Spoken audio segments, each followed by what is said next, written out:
Welcome back, ladies and gentlemen, to another film study review. And it's fight week, so we're going to be talking Gennady Golovkin versus the man that people say put the most hands on him. I don't know. A lot of people trying to take credit for that. Most recently, Willie Monroe Jr. doing a lot of interviews saying that he's done the best versus Gennady. But some would say it was Kell Brook sending Gennady Golovkin to the moon. Alice, I'm here joined with my panel, Boxing MD, the good doctor. I got Mario Munguia all the way in Texas and the hipster in the Golden State. Guys, how are you? And are you ready and excited for fight week? It's Judgment Day with Golovkin or another day at the office. And the excitement is definitely on 10. Very excited, very excited. I think there's a lot of subplots to this fight, and I think it is truly the two best middleweights in the world. Might not be the fight that everybody wants to see, including casuals, but this should be the fight that counts in terms of legacy for middleweights. Yeah, I disagree with the two best middleweights on earth. I think it's not clearly. I think there's an argument made for Jacobs, but I think that guy who fought on Saturday is a bigger threat to Golovkin as far as the power. I think that David Lemieux hits the hardest in that division, but I do give Daniel Jacobs credit for having faster hands. So we'll see what we get from this film review. And a lot of people, you know how like the old UFC fights have like UFC like the revenge, UFC like the comeback champions or whatever. This fight in a lot of people's minds is titled as the exposure, right? Golovkin's exposed. We heard Daniel Jacobs himself even say that on the 24/7, where he was speaking to one of his friends, and they were like, "Yo, he's getting exposed. He's getting hands put on him." So we'll take a look at this together. We all have our biases here and there, but considering we have four great personalities that see things differently, together we're trying to get an unbiased grand picture of it. Does that make sense, Ness? Or Matt, or anybody? Yeah, I completely see what you're saying. And it's very hard to say that these are the two best middleweights in the world, but like MD said, there's a very good argument for Jacobs being number two. And if he's not number two, he's number three.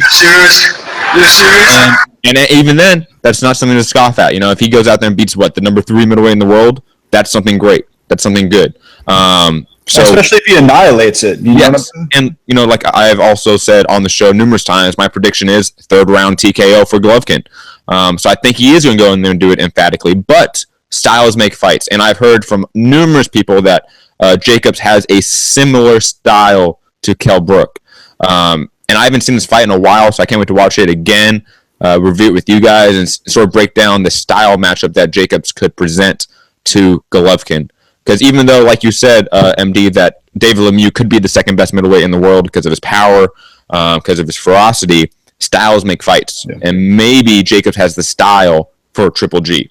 I don't know. And I didn't necessarily say Jacobs is the second best middleweight on earth. He may be, but I think he has more of a threat, if you know what I'm saying. I think David Lemieux has that one punch knockout power. I don't know if Daniel Jacobs does, because even in that fight with Quillen, it was a mirage of shots that often were sloppy. So, let's take a look at this fight. A fight that introduced Golovkin to the European market at a high level, right? That's interesting to mention, the fact that a lot of people criticize this fight, rightfully so, but it was a move to get him exposure to the British market, because Kell Brook and Golovkin over there is big, and that's where the money is. So I will expect Golovkin, if he ever fights Jacobs, Billy Joe Saunders to fight him over there. He's a big deal. He's a big fighter. Thank you very much, Dan. So Kell Brook was a big fighter, huh? Okay. No, the market over there is big. Is that what you're saying? Like he made $1 million more than the two guys. I know Keith Thurman. He made $1 million more than Keith Thurman and Danny Garcia put together in their biggest fight to date. So just put that in perspective. It's a big fight. Yeah, but all that translates to me, the hardcore fan, is that you are justifying a enormous cherry pick. I mean, wasn't a great fight, but remember, he was trying to get...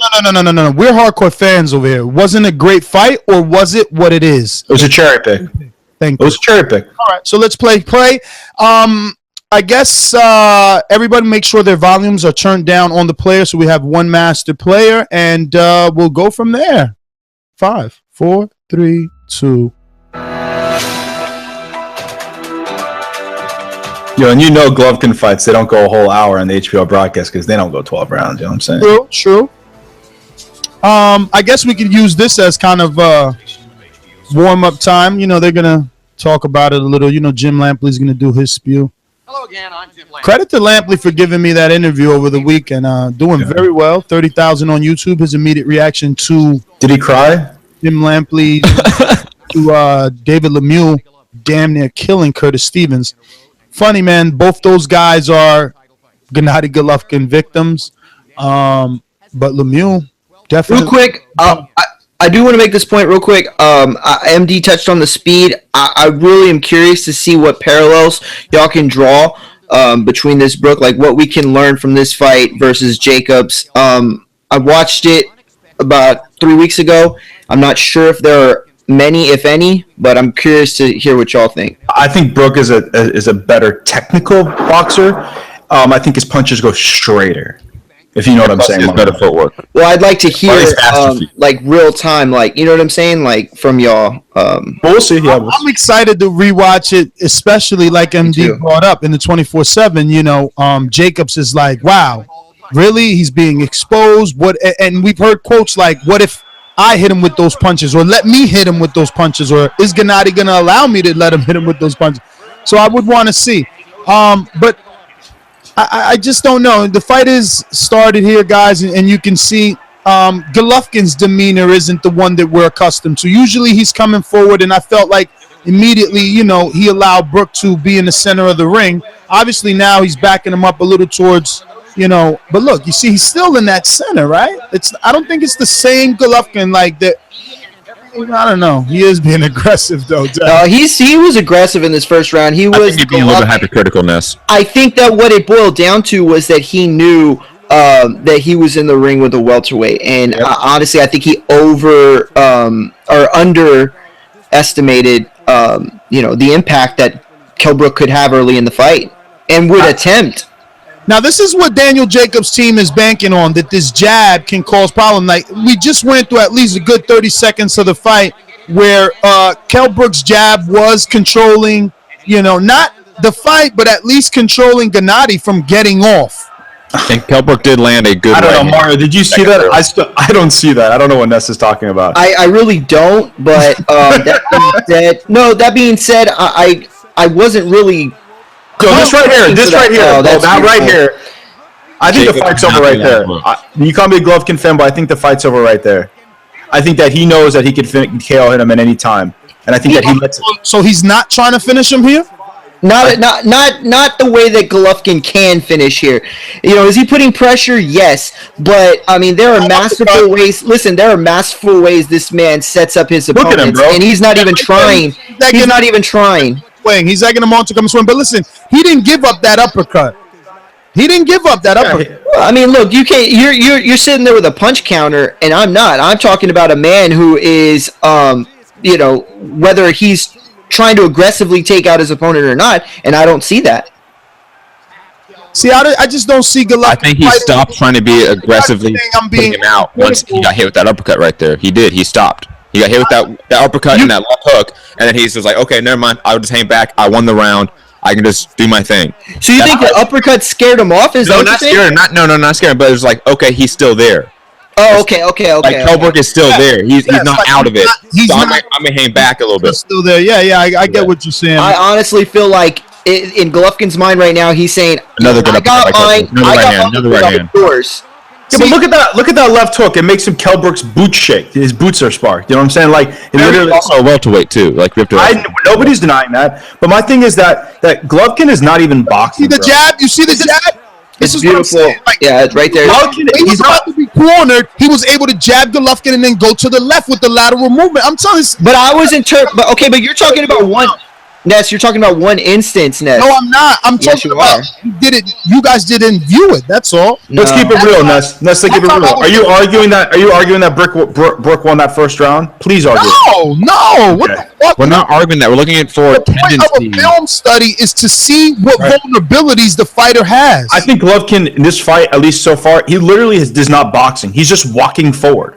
Like he's just walking. Let me ask you guys a question. We're in the middle of this round. This is obviously the time we can talk. What are we looking for here? Are we looking to say what he does good or what he does wrong? I thought the purpose of watching tape is to see what a fighter can capitalize on. When Andre Rozier and Daniel Jacobs are looking at this fight, they're not looking at this fight to say Golovkin is doing good. They're looking for the bad. No, that's not necessarily right, because they're looking at things they have to watch out for, which strengths are also looking for holes in his game and his exactly to exploit. It's a combination of the two. Yeah, strengths and weaknesses, exactly.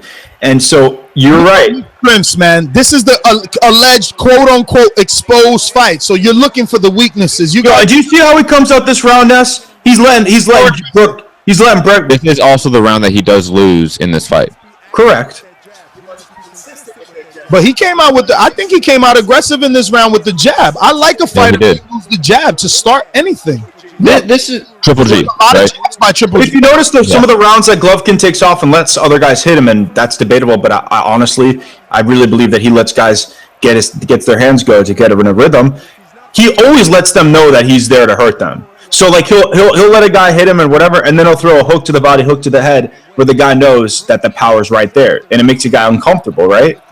You see, so it's hard for me to dissect this, because anytime I see Kell Brook do something good, Good left hand by Kell Brook. you're going to say, oh, well, Golovkin is taking the round off, or he's letting them do that. I mean, I don't know. But see, that's the argument. That's the argument of this entire fight. Did Brook will his way to having success over Golovkin, or did Golovkin give too much slack and pay the price for it? Look at that jab. So he's letting him hit him with a double jab. That's what I don't know. What am I supposed to say? No, Brook has good rhythm here. That's a good rhythm. At this point in the fight, Golovkin has fallen into a hole. At this point in the fight, Golovkin has fallen into a hole. Jab in his face, he just follows you, and he's able to do it. I'm telling you. Obviously, throws punches. He's trying to hit you though, so you gotta be careful. But Golovkin does score up. He is open to like a counter uppercut. Yeah, like exactly. Mike Garcia, like pivot out and uppercut. He's open to that sometimes, you know. Golovkin is not making the smartest attempts to get back on offense and gain the momentum back. So it is Brook doing very well, keeping him at bay, keeping him at his distance. But it's also Golovkin who is trying the same things over and over. It doesn't work, and I don't think he was used to that. But when you have a fighter like Brook who is athletically talented and a masterful boxer, you know, you got to try something different. That uppercut is not his. It keeps landing. That's a problem. That's a problem. Golovkin does lower his lead hand a lot sometimes. Good overhand right. You're saying overall, right, Matt? Not just not like Again, Golovkin's you're right. Great. Golovkin's great. Like I test, he's great, but there are flaws here and there that you could exploit. Who can capitalize on the flaws? That's what you got to ask yourself. Exactly. Is Jacobs the one to capitalize on these little tiny errors and mistakes? The margin for error for Jacobs is small. The margin for error for Golovkin's huge. Jacobs to mimic Brook in this fight in the sense that he takes that half step back and puts something in Golovkin's face, whether it's a jab or an overhand right. But he's not just standing there. As soon as Golovkin comes in, he takes like a step back or a half step back and then throws a double jab or something. Yeah, the trick with Golovkin is you cannot stay in front of him, obviously. You have to use lateral movement. You have to slip shots. You have to pivot out and be throwing throughout. You have to be throwing on your back foot. You can't just be backing up and let him come without throwing back anything in it, because he's going to just press you down and beat you up. In this round, I'm going to side with something MD said in the first round. Like, it's just hard for me to believe that if this wasn't a welterweight, Gennady would kind of use the high guard like here in this replay and just wait. Like, you see him taking one step forward without jabbing and just in this high guard. I don't know if he would do that. He didn't do it against David Lemieux. Exactly, because he knew the danger. And I think he's done it before, though. But he's done it before. Yeah, against people like Wade who have no power. He was letting Wade hit him in the face, and people need to watch that. Willie Monroe Jr. Yeah, I believe him too.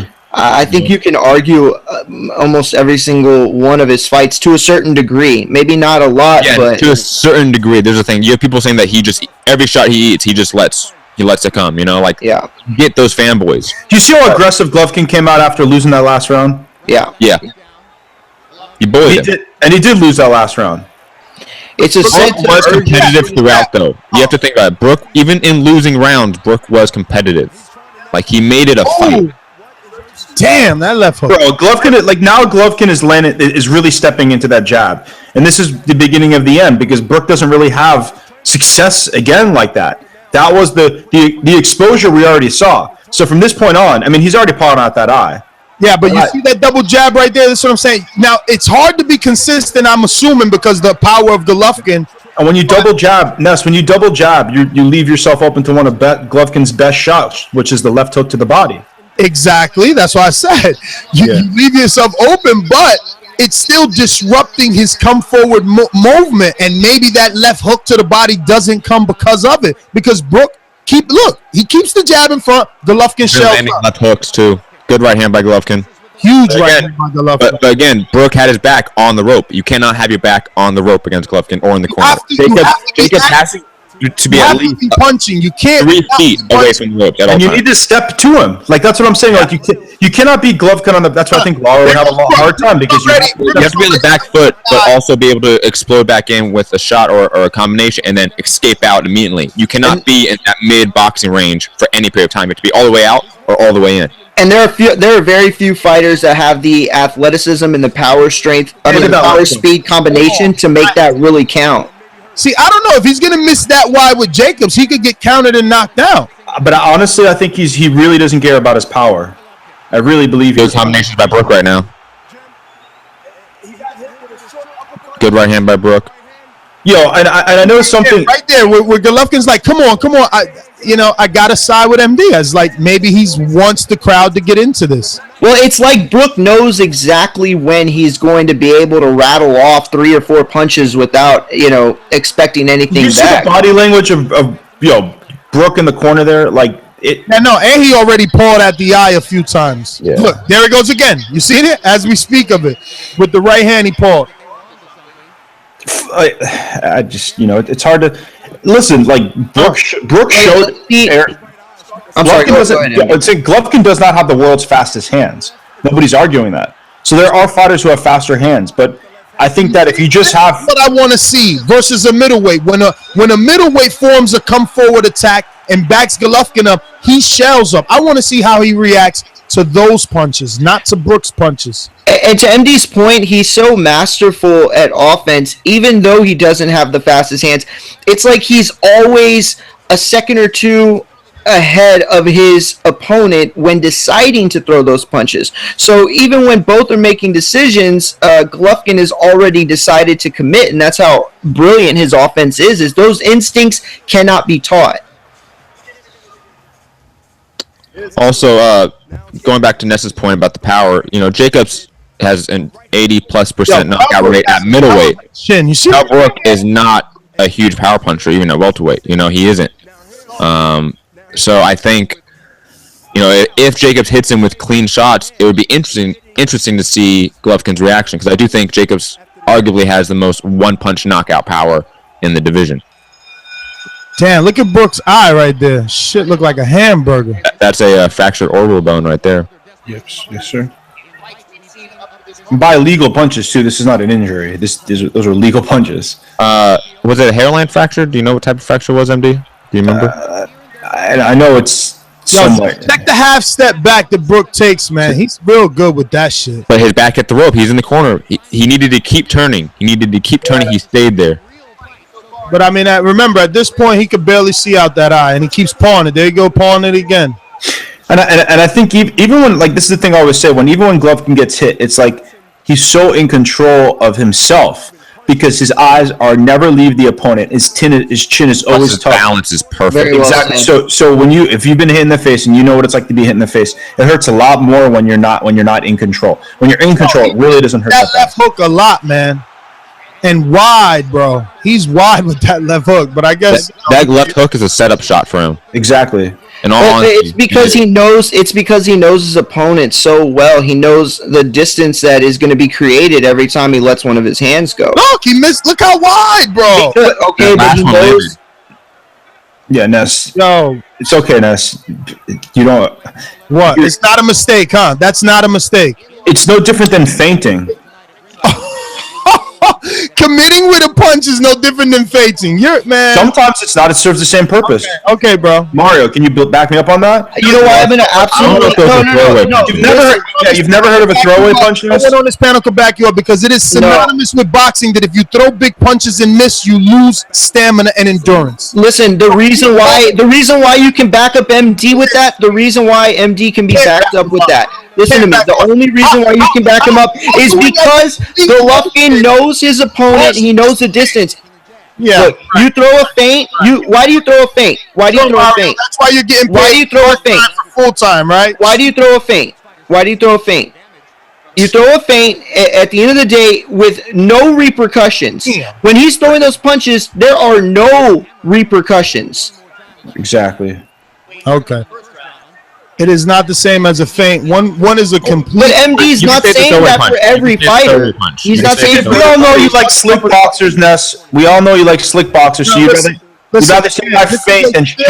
Study. This is a film study. We are looking for the flaws. If you're calling a wide, looping, missing hook, not landing, not a flaw, okay, just say that on record. That's all I care about. I'm saying that you sometimes have things called throwaway punches. That's it. That's all I got to say. Good left hook. Those are the kind of punches that Golovkin isn't landing at this point. And he's getting, You know, and Brook was able to get away with that uppercut. He led with that uppercut a lot, which is something you're not supposed to. And Golovkin also has eyes, and he could see Brook's face. You forget that too. He sees the body language. He sees what's going on in the ring more than what we see it. So here's the point I was talking about right there. You see that? This is the preparation I'm talking about. Why are you covering his face? Only you. Look. Watch this. Look. It's like, yo, no, only me and you gonna talk. Like, what the fuck are you saying? Then the next round of the fight is over, isn't it? And you get no inswell on that eye. Bro, That's a bad move. That's a bad move. to be fair, if he had a broken orbital, the end swell does nothing. Yes, but they don't know that. But that at the end of the day, they're treating swelling, and I'm sorry, you got to get something on him. You need to look at that. Right here, this is where he's saying, if you're not there, if I don't see Kell Brook, if he's not there, he's warning them.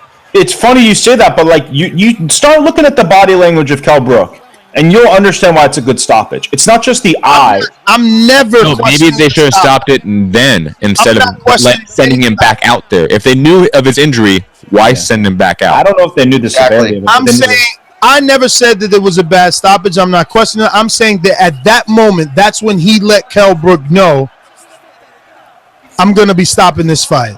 If it keeps going this way, I'm pulling you out. It's just he can't do anything. Oh, look at that right hand by Golovkin. And that's the thing about Golovkin, bro. Kell Brook hit him with his best punches, and it did nothing to him. Well, because he's a welterweight, man. I know that. And he's not a knockout artist at welterweight either. Nope. Why would his best shots do anything to a guy with a Hall of Fame chin? But my thing is, why is Golovkin giving it his all and can't knock out this welterweight? He's tough, bro. He's tough. He doesn't have that 10 out of 10 power, but he has 9 out of 10 power each time he commits the punch. And But that's what are you alluding to by saying that? Exactly what we spoke about on yesterday's show. Okay, but has more power. It's just Golovkin has that beat you down. Like Andy Garcia might have more power than Keith Thurman, and what happened in that fight? I mean, That's a good point. Argue. I'm not here to argue. An argument. I'm not here to argue. I'm here to just see the tape. And what I see is Lemieux has more power than Golovkin. You want to bring up Danny and Thurman because you're hurt, because you let your emotions of Golovkin get involved in your analysis every single time. I'm talking about the fight. Zero Thurman and Danny have nothing to do with it. Zero emotion in my voice right now. I would say that just because Golovkin this is brutal. He would have gotten put out at some point. And not very far after. Yeah, he shouldn't be in there, bro. This is fucking brutal, bro. No, yeah. That's a good stoppage. It's funny that the referee didn't jump in on his own, and when this is the same referee that's had so many questionable fights. I mean, Lombardo Andrade. Mari, you hear this? He lost one round. I'm just saying in general. Not saying Ness, so don't take this personal. He lost one round where a fighter put some good punches on him. And then he destroys him and breaks his orbital and gets him out of the fight in the 5th round, early into the 5th round. This is the level that we hold Golovkin to, and this is his exposure fight. That's absolutely right. Well, If this you know happened why? against Jacobs, it would be different, but it happened against a welterweight. That's why. But he already fought the Lemieux. We thought, like, you know what I'm saying? Like, he already fought. A welterweight. But you even said on air yesterday that Lemieux, style-wise, is a perfect matchup for Golovkin. That's why Golovkin took him out so easily. I mean, any boxer that is. Did you say I that? just don't get how a guy 2 divisions below you can win a round in that fashion, and to you it And isn't. still be competitive throughout.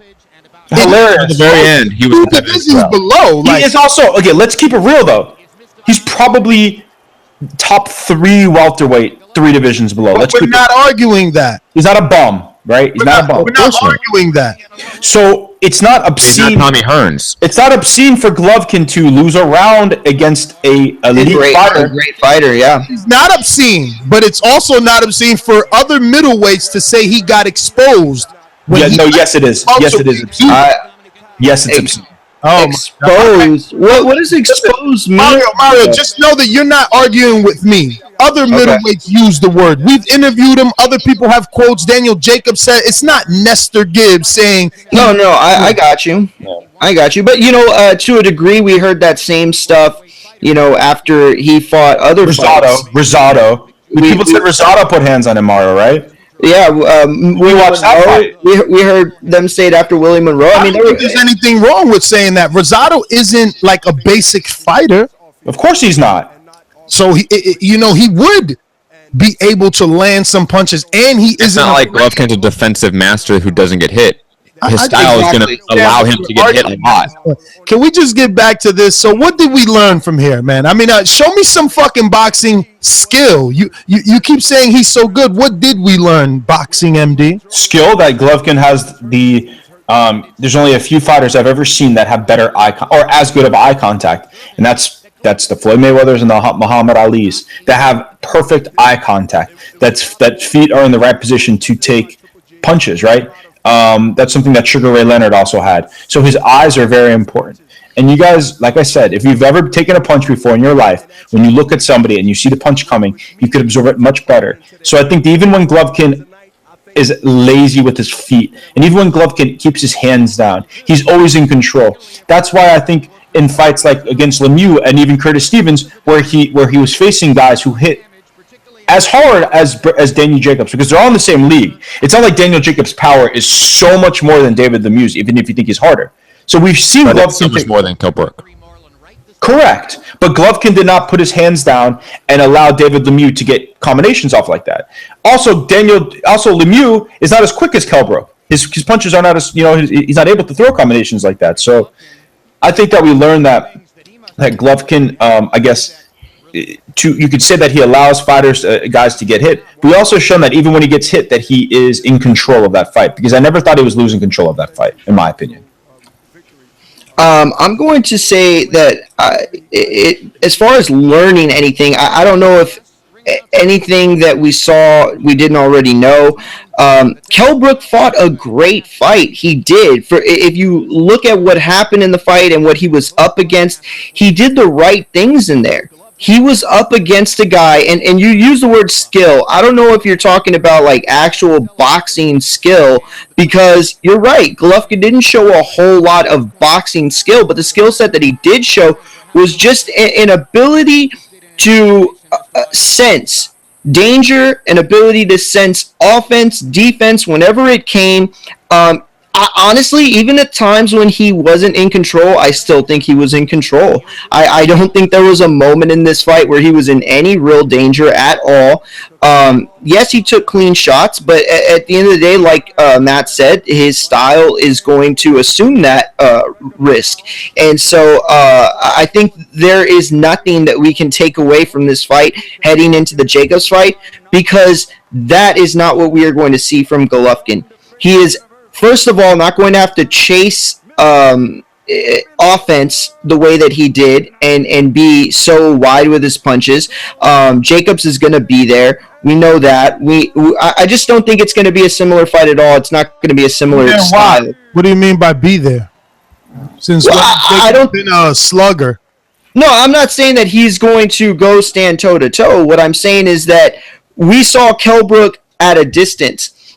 And then we saw him, at a further distance. He wasn't running. He was keeping a safe distance. I don't think Jacobs' distance is going to be anywhere near what we saw with Kell Brook. It's just not. The risk that Kell Brook assumes is not the same that Jacobs is going to assume. He can take a middleweight punch, so he's not going to have to keep such a far distance. He will be there for counter shots.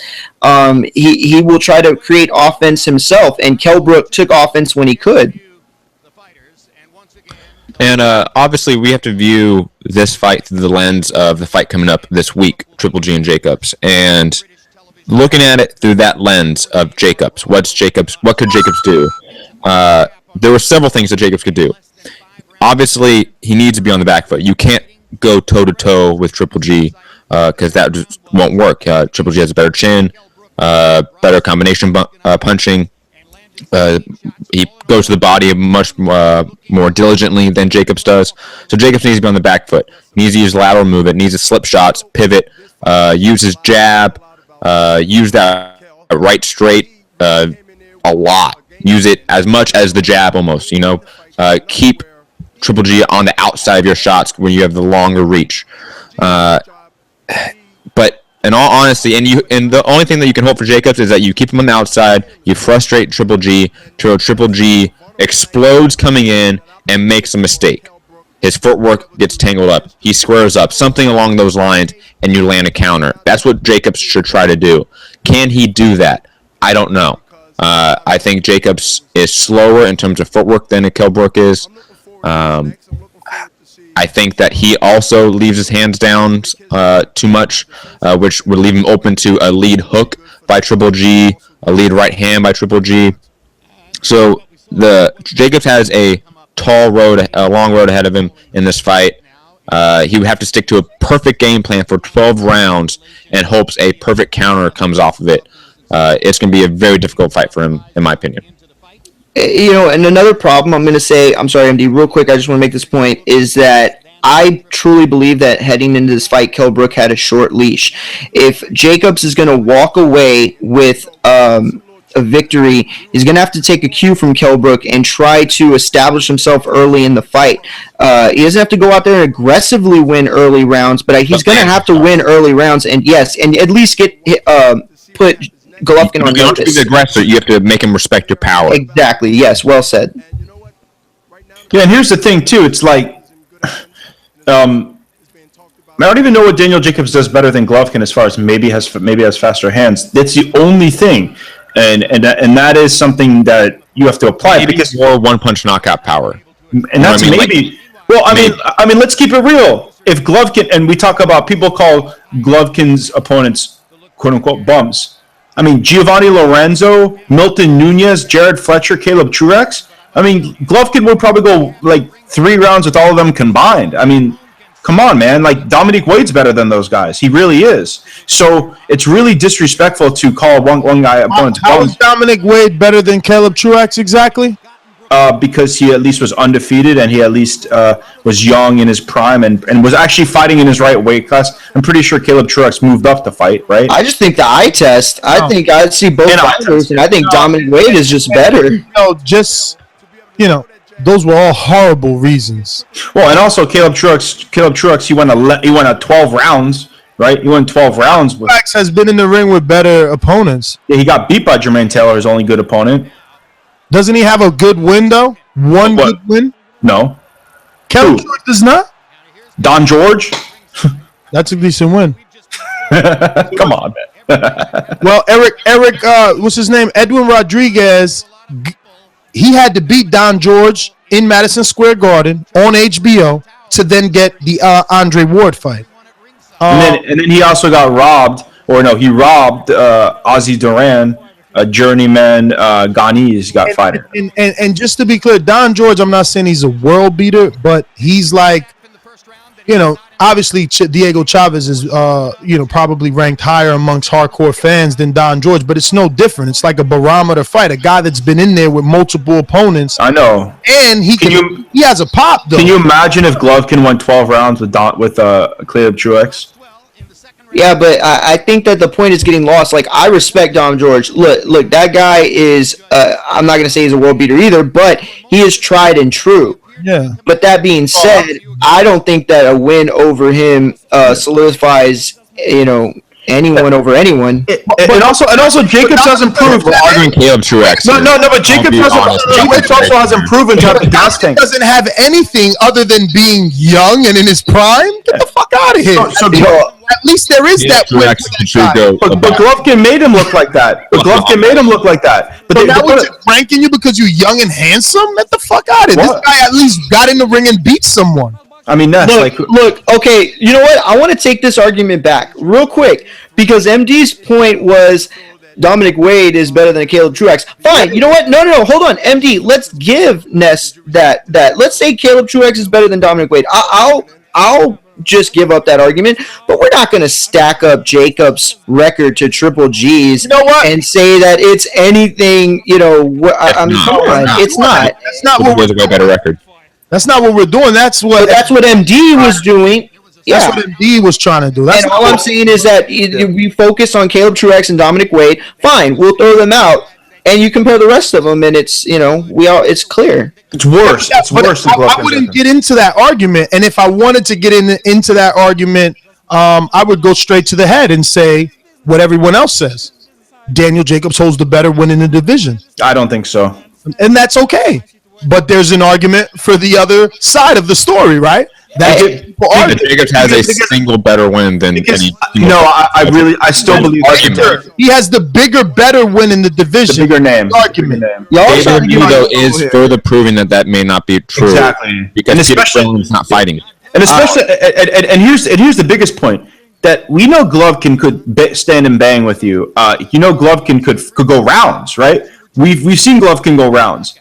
Daniel Jacobs has never gone rounds competitively ever. The only times we've seen him go rounds competitively is where he was getting his ass beaten up against Prague, right? So in his only marquee win, it was against Quillen, which ended in the first round, which was a good win, which is the win that, if you take away the Quillen win, they're not even in the same league. They're not even in the same ballpark at all. It's not even close. I mean, let's keep it real again. And I hope this doesn't get me in trouble, but I'm just going to say it anyway. We really still don't know what Quillen is. To be honest with you, yes, I agree. It's the more marketable win, I guess. But what was Quillen? Look, Jacobs or Quillen. Listen, Quillen or Jacobs was going to move on. Quillen, bro. The same credit you give you got to give Quillen. He did it first. He beat Guerrero first. He beat Ndam first.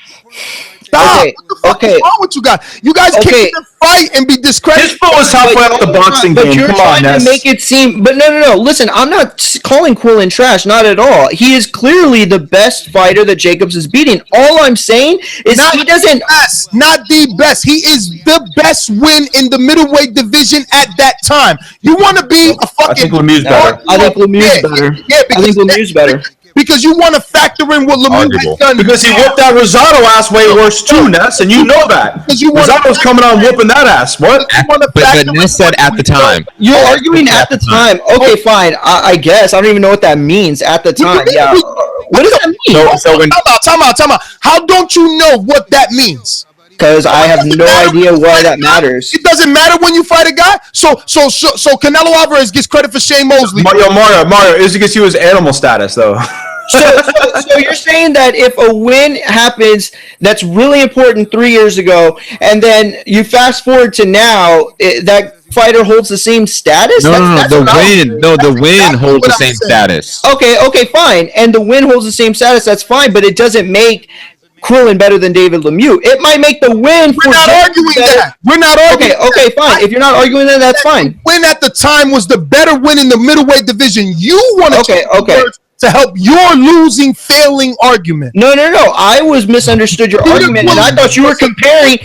Lemieux to Quillen, which it sounded like you were doing. Let's not pretend Peter Quillen did not lose a step, right? Did not look at the same fighter when he was in the ring with Andy Lee after he was got that step aside money when he did not fight. What's his name? Yep.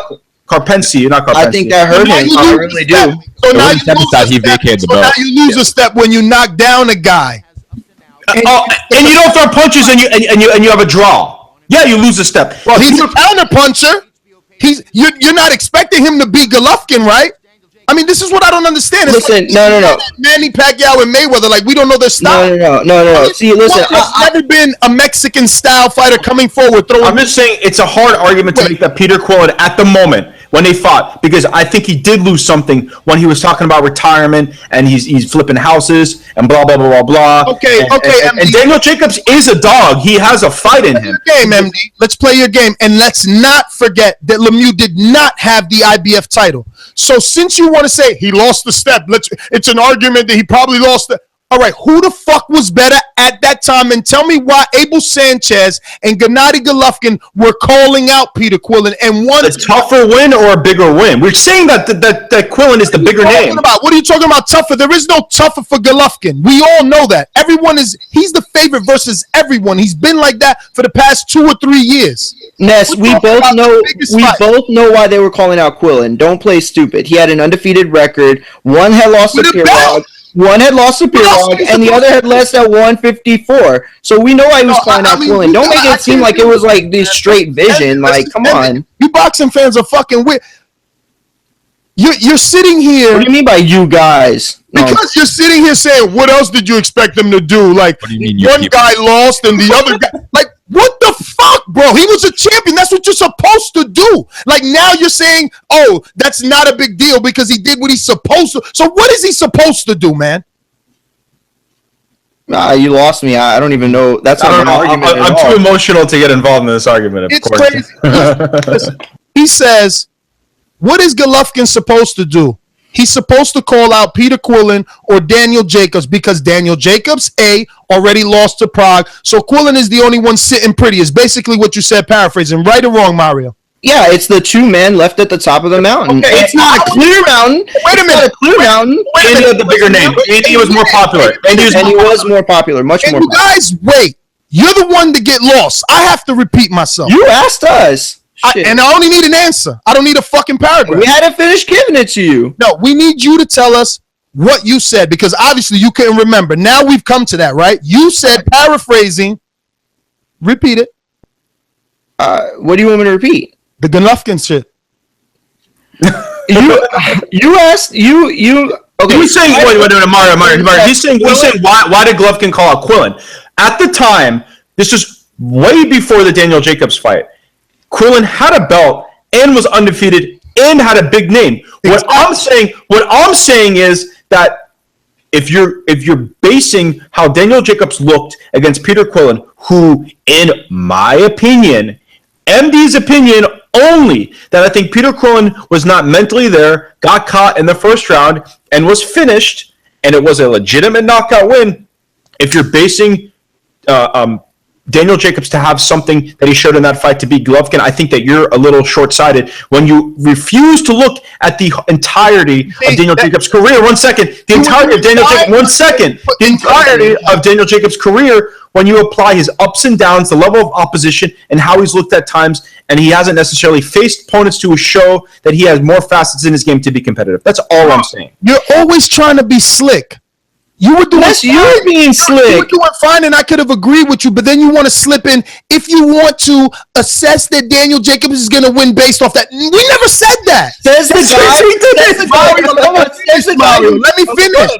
How do you even know what the fuck I'm saying? Go ahead and tell me, Mr. Genie. I'm talking about you saying that MD's slick when your ass is talking shit to me for points that I make that you automatically agree with after MD says it. You're like, right. I don't agree. I'll rewind the tape and see. You need to. Here goes your point.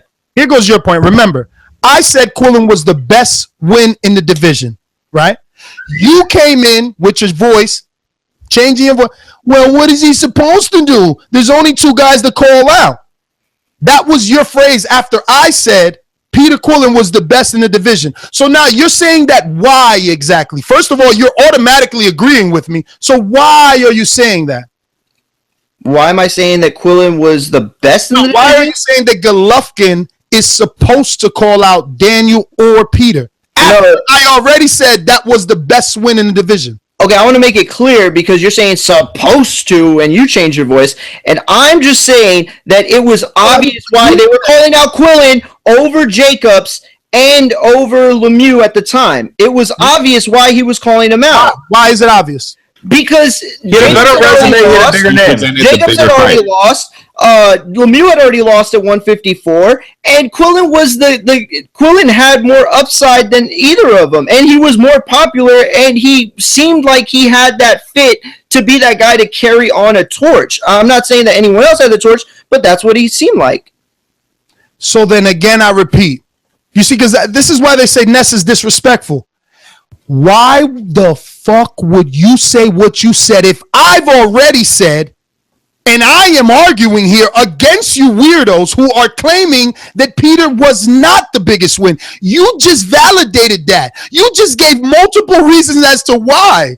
So again, why are you saying that? Because that was before the Andy Lee draw. Yes, exactly. The Andy Lee draw changed a lot of people's perception. And that's the problem is Ness lives in these times, and then he picks and chooses. The Jacobs fight. Exactly. Because the Andy Lee draw, the Jacobs fight, and when calling out Quillen when he was the champion are all three separate events with different contexts and different time periods. And you notice he stopped calling him out after that, right?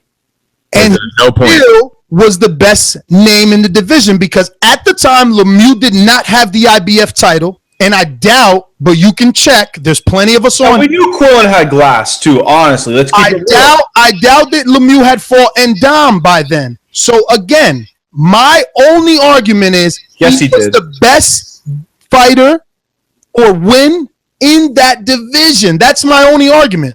That's it. But see, Ness, all you did was validate that with all your reasons. No. But see, this is your problem: is you talk more than you listen. Because I didn't even disagree with that. I told you about 20 minutes ago that I thought your argument was that Quillen was better than Lemieux. Once you said that wasn't your argument, I said, "Oh, my bad, I misunderstood." So I don't know who the fuck you're arguing with. With you, because after we said what are you talking about? All right, if you let me, I shut up when you talk. That's the problem. I'm arguing with you because even after we both said that, you still, in a mocking voice, said, "Well, Ness, what is Gennady Golovkin supposed to do? Who he's supposed to call out?" I said, Ness, we both know why he called him out. It's obvious you're supposed to call out Daniel or Peter because they were the highest in the division. That's it. That's all I'm arguing. And I said, Ness, we both know why he called him out. That's all I said. Still agreeing with me because once I gave you the floor, yes, give me that. That's the point. That's the point, Ness. To give you the reasons, you still validated Peter Quillen being the best win at that division. Okay, the bottom line. No. Why bring it up? Can I say one thing? No. Being very defensive. Yeah. Can I say one thing? Ness, answer this question. It's a yes or no. Should Golovkin be an 8-1? Yes or no? You know me. Again, I have to. It's a yes or no question. Mario, we don't need a paragraph, right? We don't need a paragraph. Yes, I said that 3 times. I'm going to say yes, but I've said on this show hundreds of times. The problem is you want to make me out to be your nemesis and this Golovkin hater. No, I've said on this show hundreds of times, I picked Quillen over Jacobs. I didn't believe in Me too. I did too. So did I. I didn't believe in his chin then. So why am I believing in it now? No, but you want to make me out to be the Jacobs defender. That's not what I'm doing. A film study is to look for flaws. But if I'm looking for the flaws, I'm the Triple G hater. And when I find a flaw, he was letting him get punched. I mean, it's ridiculous. You kind of do it to yourself, though, because you kind of do it to yourself because I agreed with you 3 times and you still try to make it into an argument. Looking for flaws is different than looking for every little thing that you could go off on a tangent to criticize. This is what the point I'm trying to make. Again, I just have to say this again. And anybody listening Patreon, right, can call me a dick rider. All I want, all you motherfuckers want, and I don't give a fuck. Because this is the argument that I hear about Golovkin, is that he gets hit a lot and he lost a round against Brook. That the guy that he ducked in a lot of people's eyes is the #1 pound-for-pound fighter on earth, fighting 2 weight classes above him right now. I mean, this is what I'm saying. The standard that we held Golovkin to is either you are like me and thinks that Golovkin is the best fighter on earth. 1 second. or you hate him so much that you're looking for any reason to discredit him. Or you defend him so much that you want to say 2 weight classes above, when in actuality, the fight was negotiated when they were 1 weight class. Sure, let's go back in time and cry about it. No. Let's just be factual. Because his argument you want to say because his pay-per-view against Kovalev, right, didn't sell a goddamn thing. It did about the same that Golovkin fought Lemieux, who's a no-name, right? And Kovalev is bigger than Lemieux. That's inarguable, right? So this guy should have been a 50-50 and go back and cry about it. We get it. But Ward ain't doing a goddamn thing but retiring. Ward ain't doing a goddamn thing but retiring. Kovalev, Why is it a Ward thing now? No, because this is the thing. The argument that people make against Golovkin is the Ward thing. You're talking about Golovkin. Because They he's bring up Ward. defending him. You don't get it? That's how I he's defending Golovkin. That's how I think I'm Matt's defending him point, though, from I just like to point out. defending Golovkin is bringing up Andre Ward and saying he's 2 divisions above. And I was bringing up the arguments against him. That's it. he tried to defend that argument. One second, Mario. Do you hear people say that all the fucking time? Do you hear people say that all the time? absolutely. Okay. Very quickly. to discredit Ward as a credible opponent for Golovkin, we're talking about his pay-per-views with Kovalev, huh? No, oh my God. You just 1 second with Mario. You just got into a big argument with Mario because you just did try to do the same type of shit with me. I make a good point, something that you maybe agree with, and then you make a point that has nothing to do with it, that it makes me argue with you. It's a waste of time, this. But you brought up Ward. You brought that up. I make a different point up. You're not listening to what I say. You guys you guys don't listen like Mario says. You have to We're talking about the film study. No. Like you're making about the stardom of Triple G. That's not what we're talking about here. What I'm telling the level of standard that we held him to is we're watching this film study to maybe find a chink in his armor. That's it. And there might not be a chink in his armor. You We watched the Rosado fight. You can think he's the greatest right now and still find chinks in his armor. Like, I don't know why you can't do that. I tell you. You didn't say one thing, and then I tell you how you have to fight Golovkin to win. Well, this is the thing I say always. I go, you definitely need 2 things to beat Golovkin. And then there might be more things you need. But you need a chin and you need power. And that's why I say that Canelo still will be a better fight than probably any of his opponents because he has chin and a power. That's and you true. cannot fight Golovkin on the back foot. You have to step to him. You have to give him angles. You have to pressure him. Because he can get hit and any human being could get hurt. There we go. But I don't think that Daniel Jacobs has a chin or enough power to hurt him. Was that hard to criticize Golovkin? I say that all the time. But you guys don't listen to what I say. Well, because 99% of it is, I listen. And it's exactly what I was saying earlier when Mario said I was being slick. Your choice of words. You specifically, when you brought up Ward, and then you said 2 divisions above to pitch a narrative. Like, the only guy they could find is 2 divisions above. When in actuality, technically, it happened when they were 1 division apart. Wait a minute, okay, Mario. Go ahead. I spoke to Tom Lawfer. You fucking know that. The world knows that. They didn't want that fight. No matter what you want to say. Now the guy's at 75, so it sounds better to you, sexier to you to defend him by saying 2 divisions above. That is my point about him being slick. Okay, so my point is this. You heard that, and that's how you interpreted it. And I'm not going to put words in MD's mouth because maybe that's how he meant it.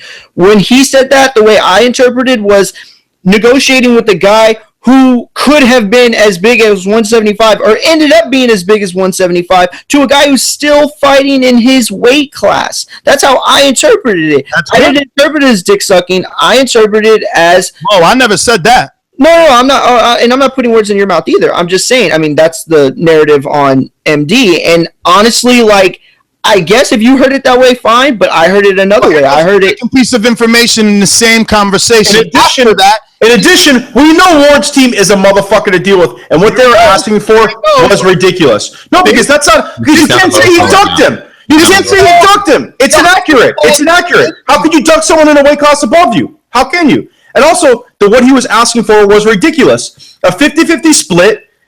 Down the road, they wanted an in-between fight, and that was before Golovkin's pay-per-view, which didn't do well. They were hedging their bets financially. Tom Loeffler is not stupid, okay? He's not stupid. And Andre Ward's team, they feel like they have the world entitled to them, and he did $160,000 against a legitimate star, not a superstar, because Andre Ward is not a superstar. They're both stars.